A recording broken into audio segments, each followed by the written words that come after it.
നമസ്കാരം, ഞാൻ പരമേശ്വര നമ്പൂതിരി ആസ്ട്രോളജി ചാനലിലേക്ക് സ്വാഗതം. ഈ വരുന്ന ജൂൺ മാസത്തിലെ മകം പൂരം ഉത്രം കാല ചിങ്ങക്കൂറുകാരുടെ ചന്ദ്രാലുള്ള ഫലത്തെക്കുറിച്ചാണ് ഞാൻ ഈ വീഡിയോയിൽ നിങ്ങളോട് സംസാരിക്കുന്നത്.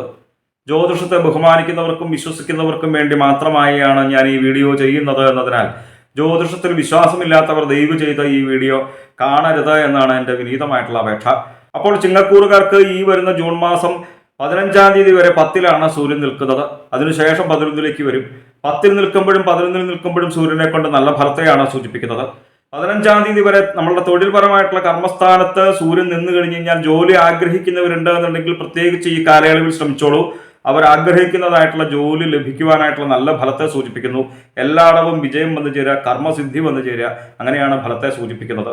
11-ലേക്ക് വരുമ്പോൾ കുറച്ചും കൂടി കൂടുതൽ നല്ല ഫലത്തെയാണ് 15-ാം തീയതിക്ക് ശേഷം സൂചിപ്പിക്കേണ്ടത്. അതായത് നമ്മൾ അനുഭവിച്ചു കൊണ്ടിരിക്കുന്നതായിട്ടുള്ള പലവിധ വ്യാധികളിൽ നിന്നും ദുഃഖങ്ങളിൽ നിന്നും ദുരിതങ്ങളിൽ നിന്നും ഒക്കെ മോചനം വന്നു ചേരുന്ന ഒരു നല്ല ഫലത്തെ സൂചിപ്പിക്കുന്നു. നല്ല രീതിയിൽ തന്നെ ഐശ്വര്യം വന്നു ചേരുക, ധനം വന്നു ചേരുക, സ്ഥാനാന്തര പ്രാപ്തി വന്നു ചേരുക. സ്ഥാനാന്തര പ്രാപ്തി എന്ന് പറയുന്നത് നമ്മൾ ആഗ്രഹിക്കുന്ന സ്ഥാനത്തേക്ക് എത്തിപ്പെടുക എന്നൊക്കെയാണെങ്കിൽ പോലും ഇപ്പോൾ നിലനിൽക്കുന്നതായിട്ടുള്ള സ്ഥാനത്ത് നിന്ന് ഉയർച്ച ഉണ്ടാവുന്നുള്ള കാര്യത്തിൽ സംശയമില്ല. ശുഭ കർമ്മഫലം വന്നു ചേരുക. ഏത് കാര്യങ്ങൾ ചെയ്തു കഴിഞ്ഞാലും നല്ല ഫലം നമുക്ക് അനുഭവവേദ്യമായിട്ട് വരിക. ചിങ്ങക്കൂറുകാർക്ക് പക്ഷെ 9-ൽ നിൽക്കുന്നതായിട്ടുള്ള ചൊവ്വയെ കൊണ്ട് ഇപ്പൊ സൂര്യനെ കൊണ്ട് പറഞ്ഞതായിട്ടുള്ള ഫലത്തിന്റെ ഒരു പരിധിവരെ നേരെ വിപരീതമായിട്ടുള്ള മോശഫലമാണ് സൂചിപ്പിക്കുന്നത്. കാര്യപരാജയം വന്നു ചേരുക, പലവിധ വ്യാധികൾ വന്നു ചേരുക. നമ്മൾ ഓരോരോ കാര്യങ്ങൾ ചെയ്യുന്നത് നല്ല ഫലം ലഭിക്കുവാൻ വേണ്ടിയിട്ടാണല്ലോ. ഭാഗ്യസ്ഥാനമാണ് 9, അതുകൊണ്ട് തന്നെ നമ്മളിലേക്ക് വന്നു ചേരുന്നതായിട്ടുള്ള ഭാഗ്യങ്ങളും കുറയുക. അപ്പോൾ ഒരു പരിധിവരെ ഈ ചൊവ്വയെ കൊണ്ട് മോശഫലത്തെയാണ് സൂചിപ്പിക്കുന്നത് എന്ന് മനസ്സിലാക്കി പ്രത്യേകിച്ച് ശ്രീ ഭദ്രകാളി ഭഗവതിയെ വളരെ നല്ല രീതിയിൽ തന്നെ മനസ്സിരുത്തി പ്രാർത്ഥിക്കുക. കാളി കാളി മഹാകാളി ഭദ്രകാളി നമോസ്തുതേ കുലം ച കുലധർമ്മം ച മം ച പാലയ പാലയ. ഈ സ്തോത്രമൊക്കെ നമ്മൾ നാമം ജപിച്ചു കഴിഞ്ഞാൽ ചൊവ്വയെ കൊണ്ട് പറയുന്നതായിട്ടുള്ള മോശഫലത്തെ നമുക്ക് ഒരു പരിധിവരെ കുറയ്ക്കുവാനായിട്ട് സാധിക്കും. 15-ാം തീയതി വരെ ബുധൻ 10-ലാണ് നിൽക്കുന്നത്. വളരെ നല്ല ഫലത്തെയാണ് സൂചിപ്പിക്കുന്നത്. നമ്മളുടെ തൊഴിൽപരമായിട്ടുള്ള കാര്യങ്ങൾ ചിന്തിക്കുന്നതായിട്ടുള്ള 10-ാം ഭാവത്തിൽ ബുധൻ നിന്നു കഴിഞ്ഞാൽ ശത്രുപരമായിട്ടുള്ള ഒരു ഉപദ്രവങ്ങളും നമ്മളിലേക്ക് വന്നു ചേരാത്ത നല്ല ഫലത്തെ സൂചിപ്പിക്കുന്നു. നല്ല രീതിയിൽ തന്നെ ധനം വന്നു ചേരുക, പ്രമോഷൻ ലഭിക്കുക, ലൗകികങ്ങളായിട്ടുള്ള സുഖങ്ങൾ അനുഭവിക്കുക. 15-ാം തീയതിക്ക് ശേഷം 11-ലേക്ക് ബുധൻ വരുമ്പോൾ കുറച്ചും കൂടി കൂടുതൽ ഗംഭീര ഫലത്തെയാണ് സൂചിപ്പിക്കുന്നത്. നമ്മളുടെ വാക്കുകളെ മറ്റുള്ളവർ ഇഷ്ടപ്പെടുക, നമ്മളുടെ വാക്കുകൾക്ക് ശോഭയുണ്ടാവുക, ധനധാന്യ സമൃദ്ധി വന്നു ചേരുക. പുരുഷന്മാർക്കാണെന്നുണ്ടെങ്കിൽ നല്ല ഭാര്യയോടും കുട്ടികളോടും ഒക്കെ കൂടി സുഖമായിട്ട് വസിക്കുക. സ്ത്രീകൾക്കാണെന്നുണ്ടെങ്കിൽ നല്ല ഭർത്താവിനോടും സന്താനങ്ങളോടും ഒക്കെ കൂടി സുഖമായിട്ട് വസിക്കുക. വിദ്യാപരമായിട്ടുള്ള കാര്യങ്ങൾ ചിന്തിക്കുന്നതും ബുധനെ കൊണ്ടായതുകൊണ്ട് തന്നെ വിദ്യാർത്ഥികൾക്കും ഉദ്യോഗാർത്ഥികൾക്കും വളരെ നല്ല ഫലത്തെ സൂചിപ്പിക്കാം. വിദ്യാർത്ഥികൾ പരീക്ഷയൊക്കെ എഴുതുമ്പോൾ വളരെ നല്ല രീതിയിൽ തന്നെ ശോഭിക്കുവാനായിട്ട് സാധിക്കുക. ഉദ്യോഗാർത്ഥികൾ ഇന്റർവ്യൂവിലൊക്കെ പങ്കെടുക്കുമ്പോൾ വളരെ നല്ല രീതിയിൽ തന്നെ ശോഭിക്കുവാനായിട്ട് സാധിക്കുക. അപ്പോൾ സൂര്യൻ 11-ലാണ്, ബുധൻ 11-ലാണ്. 15-ാം തീയതിക്ക് ശേഷം ചിങ്ങക്കൂറുകാർക്ക് വളരെ നല്ല ഫലത്തെ സൂചിപ്പിക്കുന്നു. ഈ കഴിഞ്ഞ വ്യാഴമാറ്റത്തോടു കൂടി 10-ലേക്ക് വ്യാഴം വന്നത് അത്ര നല്ല ഫലത്തെ അല്ലാട്ടോ സൂചിപ്പിക്കുന്നത്. ഇപ്പൊ സൂര്യനെ കൊണ്ടും ബുധനെ കൊണ്ടും പറഞ്ഞതായിട്ടുള്ള നല്ല ഫലത്തിന്റെ നേരെ വിപരീതമായിട്ടുള്ള ഫലമാണ് വ്യാഴം 10-ൽ നിന്ന് കഴിഞ്ഞു കഴിഞ്ഞാൽ.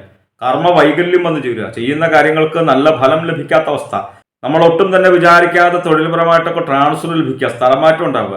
അപ്പൊ ഈ മോശഫലങ്ങളെ ഇല്ലാതാക്കാൻ വേണ്ടിയിട്ട് പ്രത്യേകിച്ച് ഗുരുവായൂരപ്പനെ വളരെ നല്ല രീതിയിൽ തന്നെ മനസ്സിരുത്തി പ്രാർത്ഥിക്കുക. നമ്മൾ കുടുംബത്തിൽ നിന്ന് നാമം ജപിക്കുമ്പോൾ നാരായണ എന്നുള്ള നാമമൊക്കെ ജപിച്ചു കഴിഞ്ഞാൽ ഈ മോശഫലത്തെ നമുക്ക് ഒരു പരിധിവരെ കുറയ്ക്കുവാനായിട്ട് സാധിക്കും. നാമസങ്കീർത്തനം യസ്യാ സർവ പാപത്രനാശനം, അങ്ങനെയാ പറയണത്. ഈ കലികാലത്ത് നമ്മളുടെ ദുഃഖങ്ങളെയും ദുരിതങ്ങളെയും ഇല്ലാതാക്കുവാൻ വേണ്ടിയിട്ട് ഏറ്റവും ലളിതമായിട്ടുള്ള ഉപായം നാമജപമാണ്. നാമം ജപിച്ചു കഴിഞ്ഞാൽ തന്നെ പകുതി ദുരിതങ്ങൾ ഇല്ലാതായി തീരും. അതായത് നാമജപം കൊണ്ട് നമ്മളിലേക്ക് അറിയാതെ വന്നു ചേരുന്നതായിട്ടുള്ള പലവിധ ഭാഗ്യങ്ങളുണ്ടെന്ന് അർത്ഥം. രാവിലെ ആയിക്കോട്ടെ വൈകുന്നേരം ആയിക്കോട്ടെ ഒരു 10 മിനിറ്റ് നാമം ജപിക്കുവാനായിട്ട് എന്തായാലും സമയം കണ്ടെത്തുക. നമ്മൾ നാമം ജപിക്കുമ്പോൾ നമുക്ക് അറിയാതെ തന്നെ ഏകാഗ്രത വന്നു ചേരും. ഏകാഗ്രത വന്നു ചേരുമ്പോൾ ശ്രദ്ധ വന്നു ചേരും. നമുക്ക് ഏകാഗ്രതയും ശ്രദ്ധയും ഒക്കെ വന്നു ചേരുമ്പോൾ നമ്മൾ ഓരോരോ കാര്യങ്ങൾ ചെയ്യുമ്പോൾ നല്ല ഫലം നമുക്ക് വന്നു ചേരും. നല്ല ഫലം വന്നു ചേരുമ്പോഴോ നമുക്ക് നല്ല സന്തോഷം ഉണ്ടാവും. നമുക്ക് നല്ല സന്തോഷം വന്നു ചേർന്ന് കഴിഞ്ഞാലോ നമുക്ക് ചേർന്ന് നിൽക്കുന്നവർക്കും സന്തോഷം വന്നു ചേരും, അല്ലേ? അതായത് നമ്മളുടെ കുടുംബത്തിൽ സ്വസ്ഥതയും സമാധാനവും ഐശ്വര്യവും ഒക്കെ വന്നു ചേരുന്ന അർത്ഥം നാമം ജപിച്ചു കഴിഞ്ഞാൽ. നമ്മളാകെ ചെയ്തത് എന്താ? രാവിലെയും വൈകുന്നേരം കുറച്ച് സമയം നാമം ജപിച്ചു, അത്ര തന്നെയുള്ളൂ. അപ്പോൾ പറഞ്ഞു വന്നത് വ്യാഴത്തെക്കുറിച്ചാണ്. അപ്പോൾ ഗുരുവായൂരപ്പനെ വളരെ നല്ല രീതിയിൽ തന്നെ മനസ്സിരുത്തി പ്രാർത്ഥിച്ചാൽ ഈ 10-ൽ നിൽക്കുന്നതായിട്ടുള്ള വ്യാഴത്തെ കൊണ്ടുള്ള മോശഫലത്തെ ഒരു പരിധിവരെ നമുക്ക് കുറയ്ക്കുവാനായിട്ട് സാധിക്കും. 13-ാം തീയതി വരെ ശുക്രൻ 10-ൽ നിൽക്കുന്നു. അത് അത്ര നല്ല ഫലത്തെ അല്ലാട്ടോ സൂചിപ്പിക്കുന്നത്. കലഹം ഉണ്ടാവുക, അപമാനം ഉണ്ടാവുക. കലഹം ഉണ്ടാവുന്നതും അപമാനം ഉണ്ടാവുന്നതും നിങ്ങൾക്കും എനിക്കും ആർക്കും ഇഷ്ടമുള്ള കാര്യമല്ല. കലഹം ഉണ്ടാവുന്നത് തന്നെ ഒരു പരിധിവരെ നമ്മളുടെ വാക്കുകൾ നിമിത്തമാണ് എന്ന് മനസ്സിലാക്കി വളരെ നല്ല വാക്കുകൾ സംസാരിക്കുവാനായിട്ട് ശ്രമിക്കുക. അനാവശ്യമായിട്ടുള്ള തർക്കങ്ങളിൽ ഏർപ്പെടാതിരിക്കുക. അനാവശ്യമായിട്ട് മറ്റുള്ളവരുടെ കാര്യങ്ങളിൽ തന്നെ ഇടപെടാതിരിക്കുക. അതേപോലെ തന്നെ അപമാനം എന്ന മോശഫലത്തെയും സൂചിപ്പിക്കുന്നു എന്ന് മനസ്സിലാക്കി അതേപോലുള്ള സന്ദർഭങ്ങളിൽ നമ്മൾ സ്വയം ചെന്ന് പെടാതിരിക്കുവാനായിട്ട് ശ്രദ്ധിക്കുക. അതേപോലെ ഈ മോശഫലത്തെ ഇല്ലാതാക്കാൻ വേണ്ടിയിട്ട് പ്രത്യേകിച്ച് ചോറ്റാനിക്കര ഭഗവതിയെ വളരെ നല്ല രീതിയിൽ തന്നെ മനസ്സിലെത്തി പ്രാർത്ഥിക്കുക. നമുക്കറിയാവുന്നതായിട്ടുള്ള സ്തോത്രങ്ങൾ ജപിക്കുക. സർവമംഗളമംഗല്യേ ശിവേ സർവാർത്ഥ സാധികേ ശരണ്യേ ത്രയംബികേ ഗൗരി നാരായണി നമോസ്തുതേ സർവജ്ഞേ സർവവരതേ സർവദുഷ്ടഭയങ്കരി സർവസ്യ ആർത്തിഹരേ ദേവി നാരായണി നമോസ്തുതേ. ഈ സ്തോത്രമൊക്കെ ജപിച്ചു കഴിഞ്ഞാൽ ഈ ശുക്രനെ കൊണ്ട് പറയുന്നതായിട്ടുള്ള മോശഫലത്തെ നമുക്ക് ഒരു പരിധിവരെ കുറയ്ക്കുവാനായിട്ട് സാധിക്കും. 13-ാം തീയതിക്ക് ശേഷം 11-ലേക്ക് ശുക്രൻ വരുമ്പോൾ നല്ല ഫലത്തെയാണ് സൂചിപ്പിക്കുന്നത്. ലൗകികങ്ങളായിട്ടുള്ള സുഖങ്ങൾ അനുഭവിക്കുക, ധനധാന്യ സമൃദ്ധി വന്നു ചേരുക, നമ്മൾ ആഗ്രഹിക്കുന്നതും നമ്മൾ ഇഷ്ടപ്പെടുന്നതുമായിട്ടുള്ള വസ്ത്രങ്ങളൊക്കെ നമുക്ക് അണിയുവാനായിട്ട് സാധിക്കുക. കുറച്ചു കാലമായിട്ട് 7-ലാണ് ശനിയെന്നും അത്ര നല്ല ഫലത്തെയല്ല സൂചിപ്പിക്കുന്നതെന്നും പൊതുവെ ജ്യോതിഷത്തെ വീക്ഷിക്കുന്ന ചിങ്ങക്കൂറുകാർക്ക് തന്നെ അറിയാം. 7 നിൽക്കുന്ന ശനിയെ കൊണ്ട് ദുർജനങ്ങളായിട്ടുള്ള സംസർഗം, നമുക്ക് ചേരാത്തവരുമായിട്ട് കൂട്ടുകൂടാനായിട്ട് ഉള്ള സൂചനയാണ് സൂചിപ്പിക്കുന്നത്. നമുക്ക് ചേരാത്തവരുമായിട്ട് കൂട്ടുകൂടി കഴിഞ്ഞാൽ നല്ല ഫലമല്ലല്ലോ വന്നു ചേരുക. അതുപോലെ തന്നെ വിചാരിക്കാതെ തന്നെ ദൂരദേശ യാത്രയൊക്കെ വന്നു ചേരുക, അലച്ചിലുണ്ടാവുക. അപ്പൊ ഈ മോശഫലത്തെ ഇല്ലാതാക്കാൻ വേണ്ടിയിട്ട് പ്രത്യേകിച്ച് അയ്യപ്പനെയും മഹാദേവനെയാണ് മനസ്സിലെത്തി പ്രാർത്ഥിക്കേണ്ടത്. എന്തായാലും ചിങ്ങക്കൂറുകാരുടെ ഗ്രഹപ്പിടാദോഷ പരിഹാരങ്ങൾക്ക് വേണ്ടിയിട്ട് നമ്മൾ ചെയ്യുന്നതായിട്ടുള്ള നാമജപാദികളും ക്ഷത്രദർശനാദികളും പുണ്യമായിട്ടുള്ള കർമ്മങ്ങളും തുടരുക. നമ്മളറിയാതെ തന്നെ നമ്മളിലേക്ക് വന്നു ചേരുന്നതായിട്ടുള്ള ദുഃഖങ്ങളെയും ദുരിതങ്ങളെയും നമ്മളുടെ നാമജപത്തിലൂടെ, ഈശ്വര സേവയിലൂടെ, പുണ്യമായിട്ടുള്ള കർമ്മങ്ങളിലൂടെ നമുക്ക് തന്നെ മറികടക്കുവാനായിട്ട് സാധിക്കുമെന്ന് മനസ്സിലാക്കുക.